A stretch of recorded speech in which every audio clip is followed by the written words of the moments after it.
Hai guys, Assalamualaikum warahmatullahi wabarakatuh. Salam Om Swastiastu, Namo Buddhaya, salam kebajikan. Perkenalkan, saya Herda dengan NIM 23182099. Baik, di dalam video kali ini saya akan memenuhi tugas final perekonomian Indonesia dengan tema PDRB Kabupaten Minahasa dari Prodi Akuntansi. A few moments later.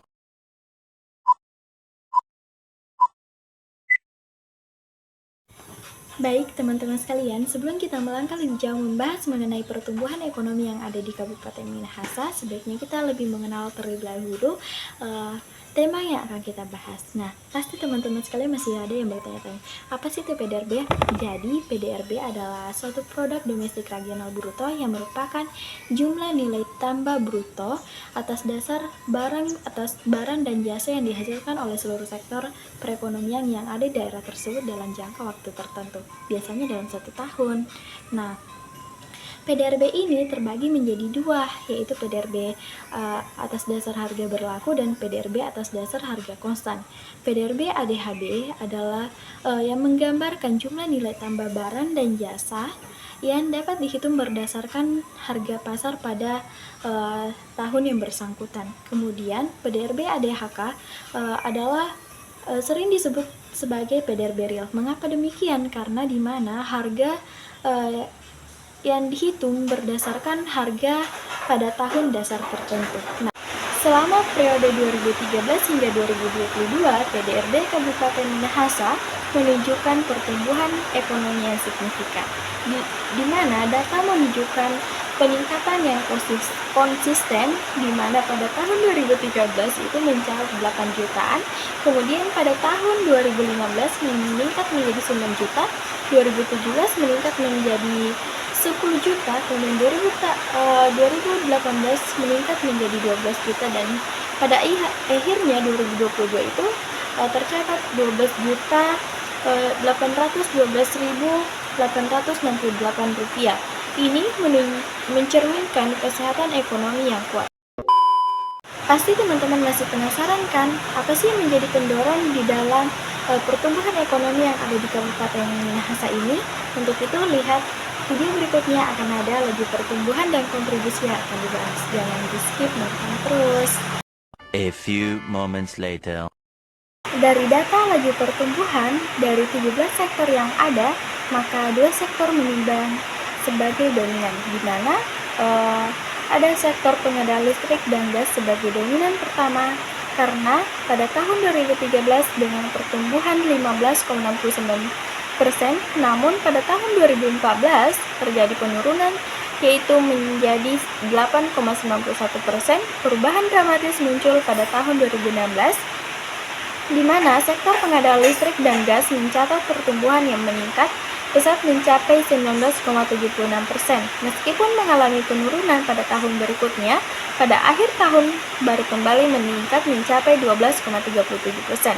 Ini dinamakan adanya dinamika fluktuatif. Nah, selanjutnya sektor yang menyumbang kedua adalah sektor transportasi dan pergudangan. Sektor transportasi pada tahun 2013 menyumbangkan 9,06%, kemudian pada tahun 2014 8,97%, kemudian menurun walaupun tidak drastis. Kemudian pada tahun 2020 terjadi lonjakan yang sangat signifikan, yaitu hingga mencapai minus 13,05%. Lonjakan drastis yang terjadi pada tahun 2020 yaitu hingga mencapai minus 13,05%. Hal ini mungkin dipengaruhi karena adanya COVID-19 yang terjadi pada tahun 2019 hingga 2021. Sehingga pemerintah harus mengambil keputusan untuk menerapkan adanya lockdown di negara Indonesia itu sendiri. Dan pada akhirnya transportasi pun dibatasi, maksudnya mobilisasi dibatasi dan transportasi pun berhenti sejenak. Dari data kontribusi dapat dilihat bahwa sektor yang paling mendominasi kontribusi adalah pertanian, kehutanan, dan perikanan. Sektor ini memberikan kontribusi sebesar 27,64% terhadap keseluruhan. Namun, terdapat penurunan pada tahun 2019 menjadi 24,47%. Dan seiring berjalannya waktu, kontribusi terus mengalami penurunan meskipun tidak signifikan. Pada tahun 2022, kontribusi sektor ini mencapai 25,71%. Ini terjadi peningkatan. Kemudian, disusul oleh sektor konstruksi menunjukkan kecenderungan sebaliknya, di mana pada awal periode pengamatan pada tahun 2013, kontribusi sektor konstruksi sebesar 13,54%. Tren kenaikan konsisten terjadi setiap tahun, membawa kontribusi sektor ini mencapai 14,80%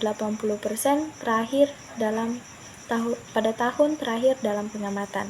Selanjutnya disusul oleh sektor ketiga, yaitu perdagangan besar dan eceran, reparasi mobil dan sepeda motor. Terlihat peningkatan kontribusi yang stabil dari tahun ke tahun, meskipun tidak menyamai kontribusi sektor pertanian pada awal periode. Pertumbuhannya yang konsisten menunjukkan potensi signifikan dalam kontribusi ekonomi keseluruhan. Selama periode tahun 2013 hingga 2022, sektor pengadaan listrik dan gas sebagai sektor yang kurang berkontribusi secara signifikan di Kabupaten Minahasa. Pengadaan listrik dan gas mengalami fluktuasi yang mencolok. Namun, pengadaan air, pengelolaan sampah, limbah, dan daur ulang juga menunjukkan kontribusi yang terbatas selama periode tersebut.